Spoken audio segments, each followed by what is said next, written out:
Queen Mary undoubtedly often reflects on her eldest son, Crown Prince Christian, and when she, alongside King Frederik, hosted Iceland's President Halla Tomasdóttir, she demonstrated her deep affection for him. So this important visit marked the first state reception since Frederik ascended the throne, and one could notice that in this solemn moment, Mary was thinking of her son. For the meeting with the President of Iceland, Queen Mary chose an elegant purple coat dressed by Soren Schmidt, complemented by a stylish headband from Jane Taylor and a refined gold necklace with amethysts. This piece of jewelry carried special significance. Mary first wore it when she left Ridge Hospital with the newborn Christian in October 2005. Amethysts, her birthstone, symbolizing her February birth, give the necklace an added sentimental value. The state visit coincided with an important date in the royal family's life, the upcoming 19th birthday of Crown Prince Christian, celebrated on October 15th. Although the prince is currently far from home in Africa, undergoing what is called a year of reflection, his mother undoubtedly recalls him during this significant period. Back in the summer, the Danish royal court announced that on September 4th, Crown Prince Christian had departed for East Africa for an extended stay. During this trip, the prince will work on 2 farms, allowing him to engage in both everyday practical tasks and administrative work. He will also gain valuable experience in nature conservation by participating in local programs. Christian is expected to return home in December. This experience harks back to the youth of his father, King Frederik, and his grandmother, Queen Margaret, who also went abroad in their time to gain valuable life lessons and work experience. Crown Prince Christian officially took his place in the line of succession on January 14, when King Frederik ascended the throne following Queen Margaret's unexpected abdication. So the past year has been one of significant achievements for Christian. On his 18th birthday, he was awarded the Order of the Elephant, Denmark's highest national honor. In November 2023, during a solemn session of the State Council, Christian swore to uphold the Danish constitution. This event allowed him to officially become a regent and assume the duties of head of state if King Frederik were to be absent or ill. In June, the Crown Prince successfully graduated from Ordrup Gymnasium and Gentofte, marking another important milestone in his life. Christian's future plans remain unknown for now. Most likely, after returning from Africa, he will undergo military training, which will be an essential step on his path to becoming king. There is also a possibility that he will decide to enroll in university next year, which would mark yet another important phase in his life.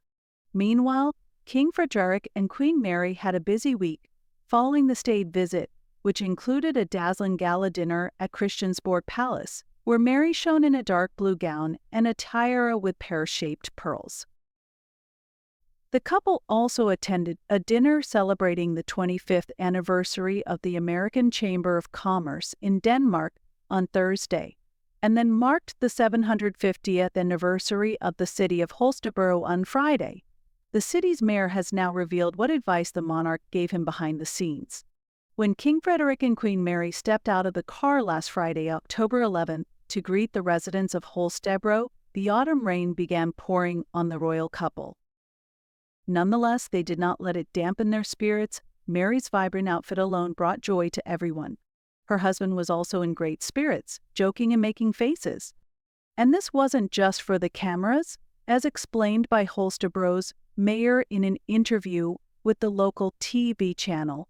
Mary and Frederik traveled to the northern part of Denmark to celebrate the 750th anniversary of Holstebro.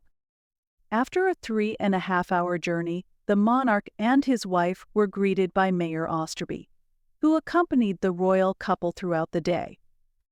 Besides official events, Mary and Frederik visited the Danish Talent Academy and unveiled the musical composition Bridges in Time. The trio had enough time for informal communication. It turned out that the monarch himself gave the mayor some friendly advice. "We talked a bit about what could be done," the politician said, "and then King Frederik told me you need to look forward more. You're doing fantastic cultural work. You need to make more of it." Danish monarch lectured the mayor in a good way when the TV channel journalist asked whether the monarch had lectured the mayor.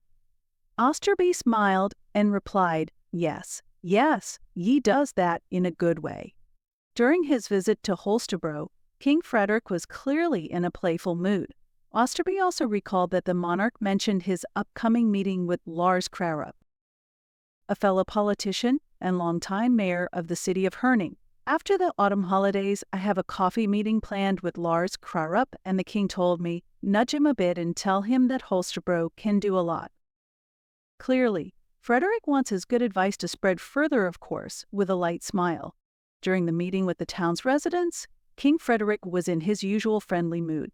Despite the gloomy weather, he found time to chat with the townspeople, and many noted his remarkable openness. One local resident shared that the king stopped by a group of school children to ask them about their impressions of studying and life in Holstebro. So this gave the impression that the monarch genuinely cares about the opinions of his subjects, and such an approach, as they say in Denmark, distinguishes Frederik from his predecessors. During the visit, Queen Mary also attracted attention with her warm words. When one woman presented the queen with a bouquet of autumn flowers, she said, "These flowers remind me of my garden. Autumn is my favorite season, and I deeply appreciate this gift." These simple yet sincere words deeply touched the locals, who later discussed the moment on social media. Many emphasized that Mary always finds a way to make royal visits more human and heartfelt. After the ceremonies and meetings in the city, the royal couple headed to a private meeting with local entrepreneurs. According to one participant, Frederik showed great interest in the development of local innovative projects and offered his support in promoting a number of initiatives. So this shows that the king and queen do not limit themselves to ceremonial duties, but are actively involved in the country's life and strive to be helpful in addressing current issues.